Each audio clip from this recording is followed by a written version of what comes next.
নমস্কার বন্ধুরা, গতকালকে আমাদের সল্টলেকের সেন্ট্রাল পার্কে একটা মহা মিছিল হয়েছিল।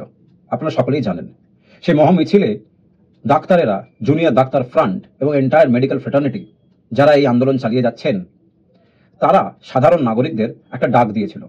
সেই ডাকে বলা হয়েছিল যে আপনারা সবাই 5টা সাড়ে 5টা নাগাদ সেন্ট্রাল পার্কে রাস্তা দিয়ে আমাদের এই মিছিলে আমাদের সহযোগিতা করবেন, পায়ে পা মেলাবেন।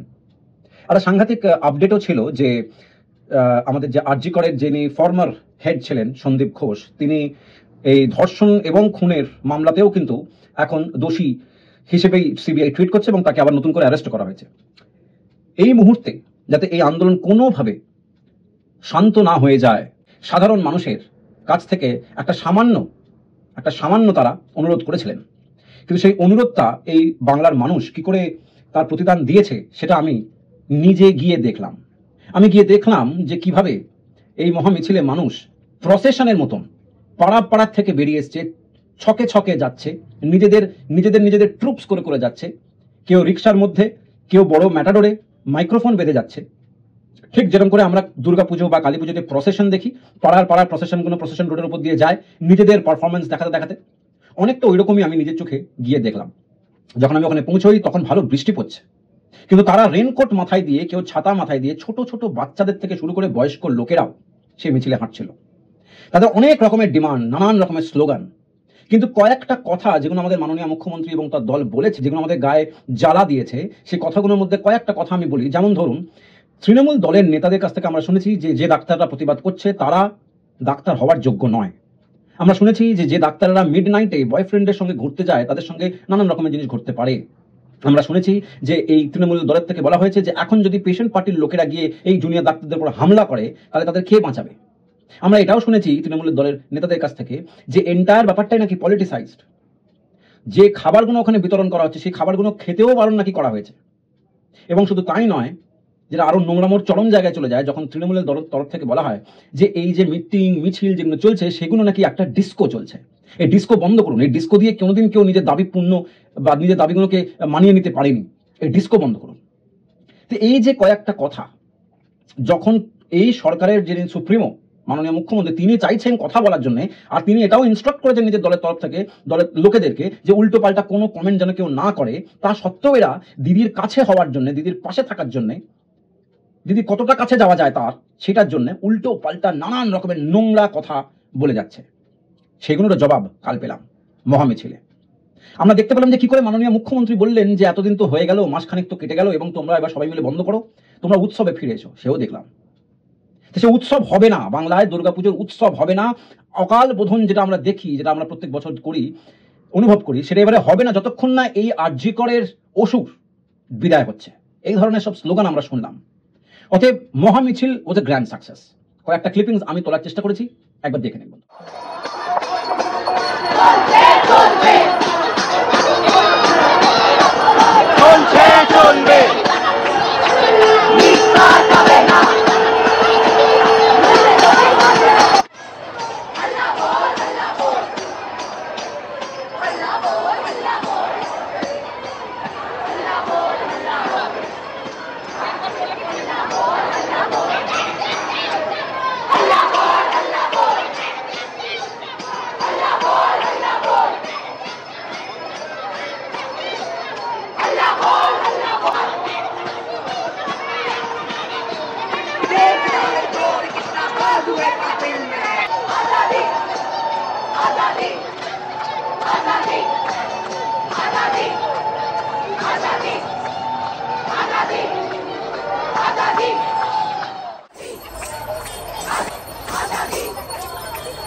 বন্ধুরা, আপনারা দেখলেন। এবার চলে আসি আজকের কথায়। আজকে সকালবেলা আমি আবার মিছিলে হাজির হই। আজকে অতটা বৃষ্টি পড়ছিল না, অনেকক্ষণের জন্য বৃষ্টি বন্ধ হয়েছিল, কিন্তু একটা স্যাঁতস্যাঁতে ভাব ছিল। আমি যখন ওখানে গেলাম তখন দেখলাম কিভাবে ওরা পড়েই আছে, রাস্তায় পড়ে আছে। এতগুলো দিন কেটে গেল, কয়েকজন কুঁকড়ে শুয়ে আছে ঠান্ডায়, কয়েকজন মিটিং করে যাচ্ছে, কয়েকজন আন্দোলন চালিয়ে যাচ্ছে, স্লোগানবাজি হচ্ছে বিভিন্ন জায়গায়। ওই একটা রাস্তা স্ট্রিপের ওপরে, স্বাস্থ্য ভবনের সামনে যে রাস্তাটা, তার বিভিন্ন জায়গায় আলাদা আলাদা করে দল করে স্লোগান দিচ্ছে। আজকে দেখলাম যে ডাক্তার নিজের স্টেথিস্কোপটাকে কাঁধে ঝুলিয়ে হাতে ঢাক বাজাচ্ছে, সেই ঢাকে ওই একই বলি আওড়ে যাচ্ছে। আজকে আমি আরেকটু ভেতরে গেলাম, ভেতরে গিয়ে ওদের যে সেন্টার স্টেজটা সেখানে হাজির হলাম।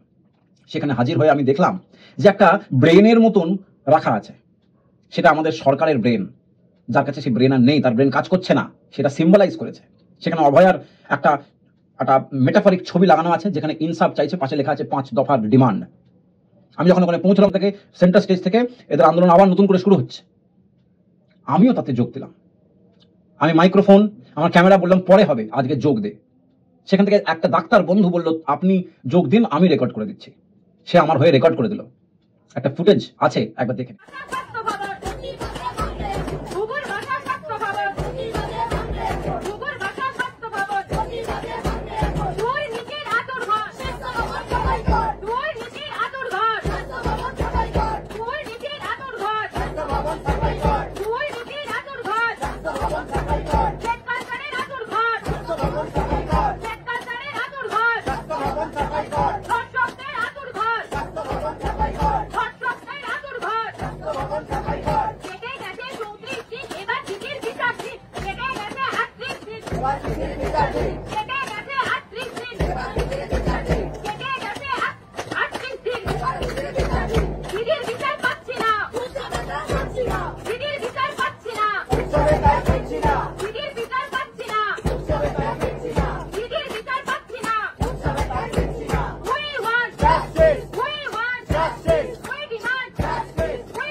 এই মুভমেন্টটাতে এইভাবে জড়িয়ে পড়ার পরে যেন আমার নিজেরই মনে হচ্ছে যে অন্যায়ের বিরুদ্ধে সামান্য হলেও কিছু করলাম, আর আগামী দিনে অনেক কিছু করার জন্য প্রস্তুত আছে।